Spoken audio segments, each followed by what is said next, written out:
Spider-Man 1991 here, and I'm here to do my comic review for the week of September 3rd, 2014. Let's get started with DC Comics. First off, we have Green Arrow Futures End #1. As you can see here, they're using the lithograph covers again, which were used for Villains Month, and I gotta admit, I love these covers. I think that's great, since it's a great thing for DC to use during their whole September gimmick month, which is now a thing.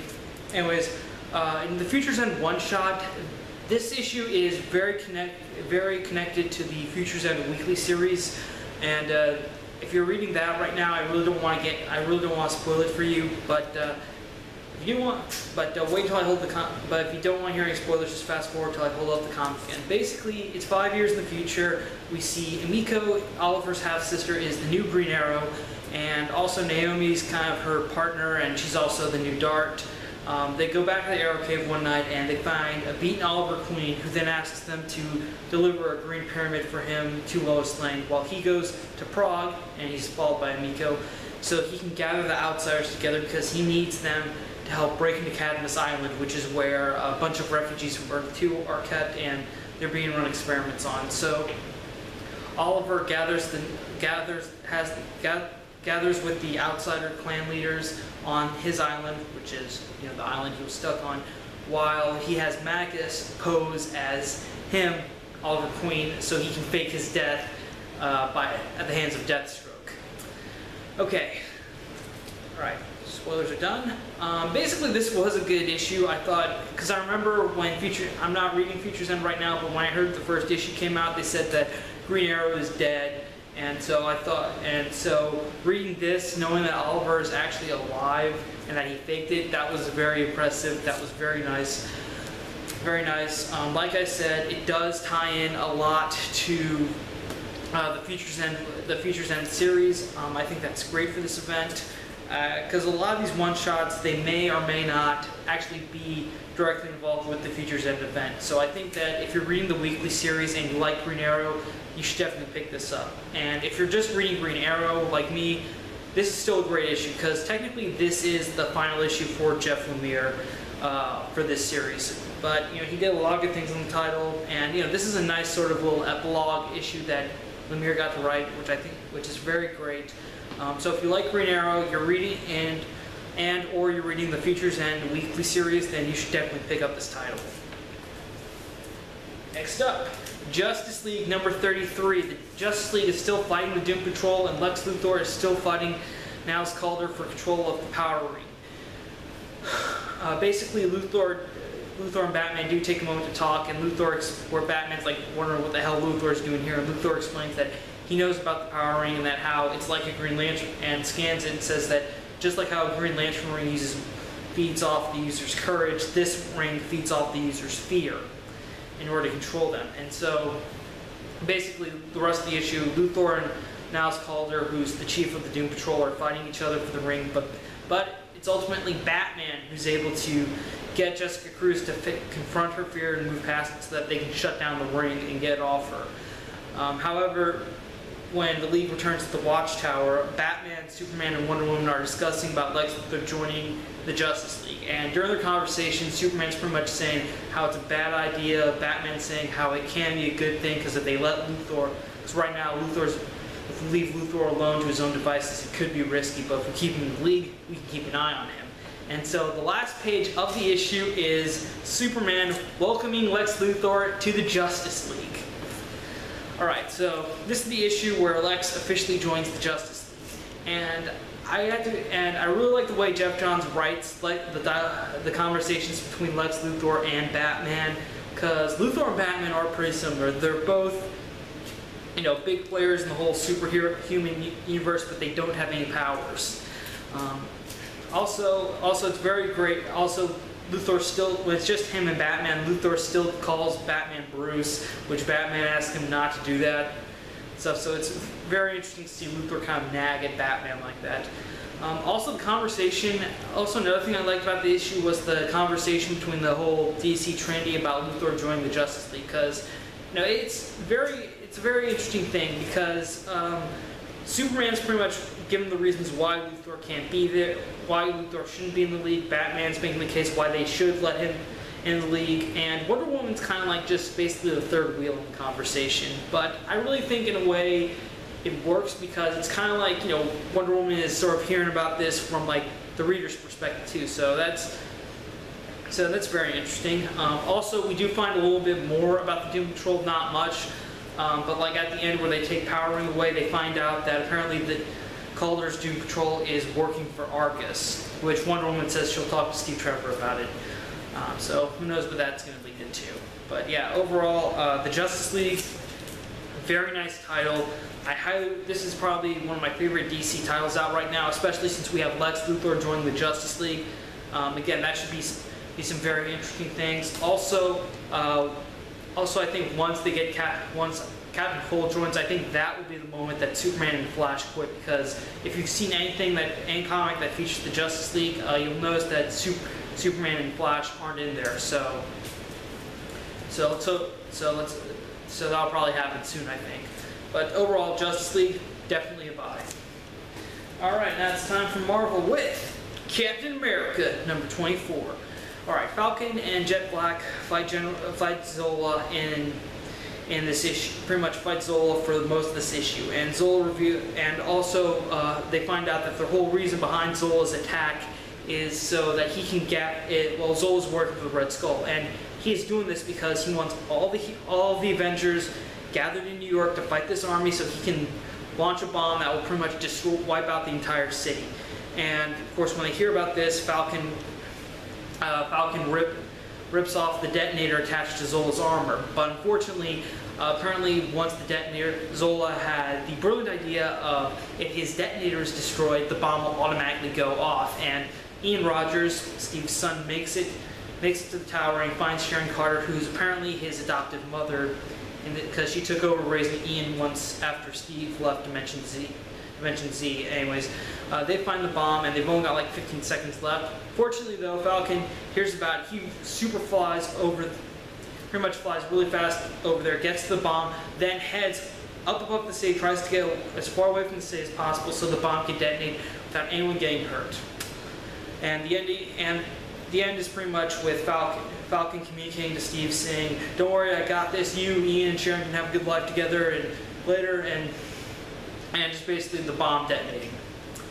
Okay, gotta admit, the ending of this is a little less dramatic since we all know that Falcon's going to be the new Captain America. So obviously we know he's going to survive.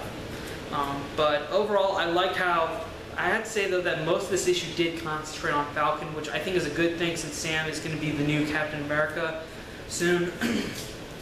Next issue actually, and you know, it's great. And you know, I think in the moment where we see him going to say, trying to get out the city with the bomb, sort of sacrificing himself, I think that's kind of a moment for the reader to realize, wow, Sam is definitely going to be a good Captain America. And also, the other thing, Ian Rogers actually referring to Sharon Carter as his adopted mother. I think that was nice.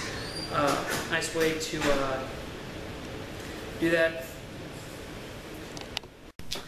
I think it's nice knowing that Ian and Sharon did have some sort of friendship, relationship, and it makes sense because I remember at the beginning when we were introduced to Ian, I kind of thought to myself it would be interesting if they got back and Steve marries Sharon, and Steve Rogers finally has like his own little family.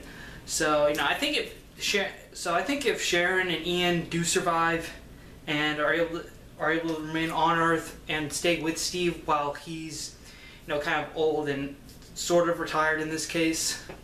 I mean, Steve's not going to officially retire. He's still kind of going to be in like a strategist position, but I think that would be nice if knowing that the two people that Steve cares about, his adoptive son Ian and his girlfriend Sharon Carter, are able to have a life together. But overall, very nice Captain America, very nice issue, a lot of Falcon moments. I will say though that you should only get this if you're going to be reading the new Captain America series when Falcon takes over, or you're going to be reading Axis, because this does sort of start to tie into Axis soon. Okay, moving on. One of my favorite comics from Marvel, Legendary Star-Lord #3. Okay, so Peter Quill wakes up in a Badoon prison after he was captured. After being seduced by a girl in a bar the last night, and he wakes up in this prison cell with a Badoon kid and a Spartak spy, and named Klaus Carmody. Yeah, Carmody. That's his last name. Anyways, Peter's trying to think of a way to escape, so he reaches in so he naturally calls his girlfriend Kitty Pryde, and he asks her if she can help him escape, and he has a plan. Basically, his plan is to have Kitty dress up as something scary so that they can act like there's a monster in here and get the guards in and try to escape. And it's funny, because when Peter's plan does start to go into action, and he calls in the guard, he opens the door, and we see Kitty Pryde wearing a banana costume, going "Ooga chaka, ooga chaka." Looked on feeling reference, and basically that does freak out the Badoon guard long enough for Peter to grab his rifle, shoot him, and allow the other two to escape. When they do escape the ship, Klaus the Spartak spy, basically leaves Quill and the kid. But fortunately though, Peter and the kid do find a sort of sewage tunnel in the ship, which they're able to take to the docking bay. When they get there, they find a spaceship, which is designed to look like sort of a hot rod type spaceship. And basically, when they get in there, Klaus, Spartak spy, shows up and says, "There's only enough fuel in this vessel for 2 people. So Quill, get rid of the kid and we'll go." That's not how Star-Lord rolls. So he basically leaves Klaus back in the Badoon ship while he and the kid take off to escape. And pretty much Peter takes the kid back to the orphanage that he first went to in issue 1, and also he's given the kid. Also, the kid doesn't really talk in this issue, but he does kind of start to bond with Peter, and Peter decides to call him Tiberius after Captain Kirk. And so Peter takes the kid back to the orphanage. Then he goes back to his ship and makes his way to Earth and calls Kitty Pryde. And the ship's computer says that they're getting close to Earth. And Kitty's like, "Wait, are you coming to Earth for a visit?" And Peter's like, "No, this isn't a visit. I've got some unfinished business to take care of." And the last page, we see Thanos sitting on a mountain. And that's pretty much where it ends. Okay, definitely this issue was definitely funny and had a decent amount of action in it. Very nice. Because this is the thing about the Star-Lord solo title. It's not really as serious. It definitely has the same type of vibe that the Guardians of the Galaxy movie had. Also, like I said, Kitty Pryde did say "Ooga chaka," which was a reference to Hooked on a Feeling, which I instantly got when I read the panel. so yeah, and there is a lot more Kitty Pryde in this series, which, if you recall, Star-Lord and Kitty Pryde are in a relationship, so we are seeing a little bit more of her. Also, Peter Quill is going to be coming to Earth soon. He's going to be confronting his deal with Thanos, obviously referring to what happened in the Cancerverse, which, if you want to know more about, you have to read Guardians of the Galaxy. Although they don't really reference that.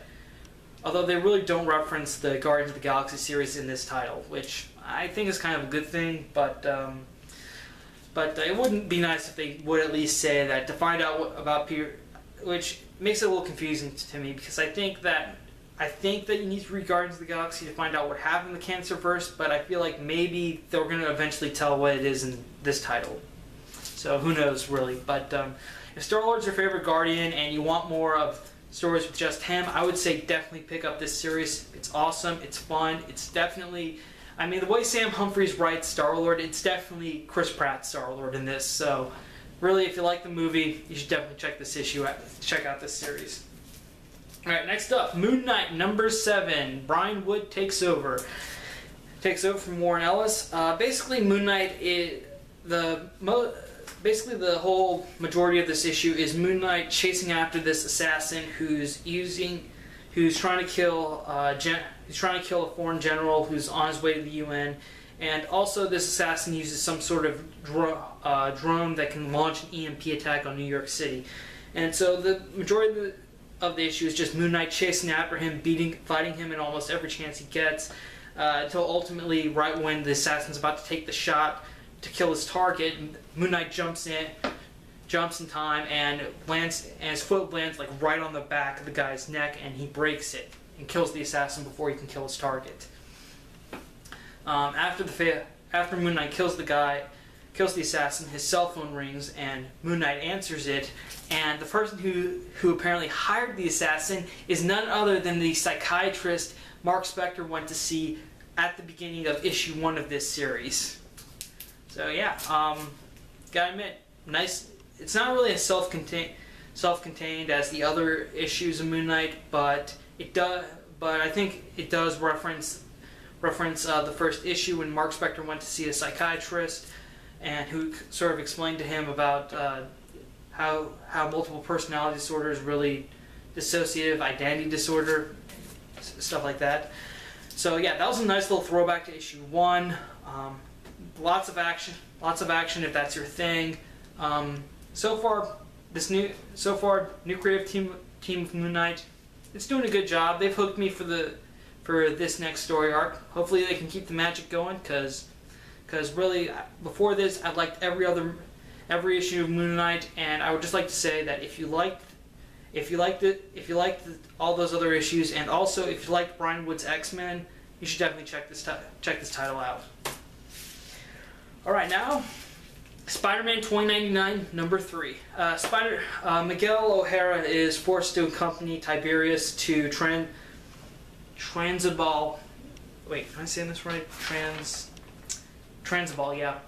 To Transabal, which is the country where Tiberius is hoping to sell his spider slayers to a dictator who's dealing with a rebellion. And basically, when they get there, when they arrive in the airport, though, they're suddenly attacked by rebels. And during the fight, Miguel gets shot in the head.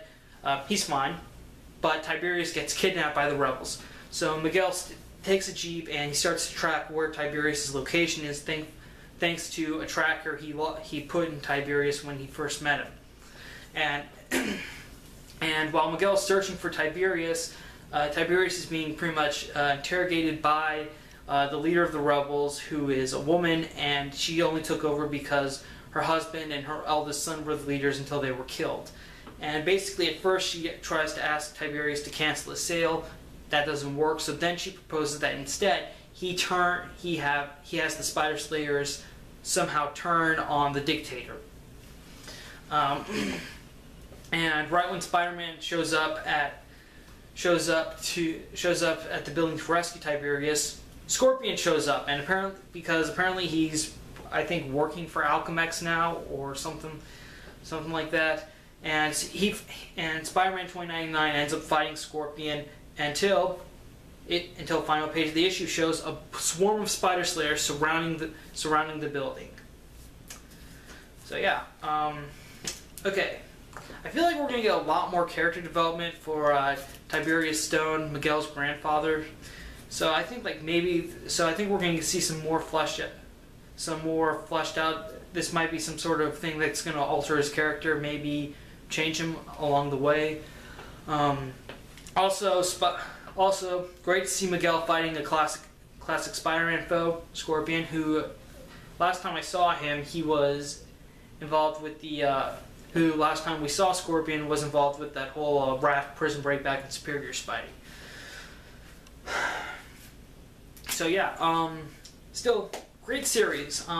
Because Peter David, he definitely focuses more on I think he focuses more on character development than the usual superhero heroics, and I think that's a good thing, especially for this, because I think, like I said, we're probably gonna see a little bit fleshed out character, more of Tiberius. Maybe he's gonna change after this. Maybe he's just gonna be even worse. Who knows? But he won't be the same guy after this. Also, in the beginning, when Liz Allen basically blackmails Miguel into going, I think that's revealing more about Liz Allen, how different she is now. So yeah, it's definitely gonna be interesting. But overall, Spider-Man 2099, still a great series, lots of good dialogue. If you like Peter David, you should definitely check out this title. Okay, that's it for me. Thank you for Thank you for watching my comic review this week. Thanks again for subscribing to my channel. Whether you're a new subscriber or a long-time subscriber, want to see more? Check out my other videos. I don't just do comic book reviews. Thanks again. I'm Spider-Man 1991. See you later.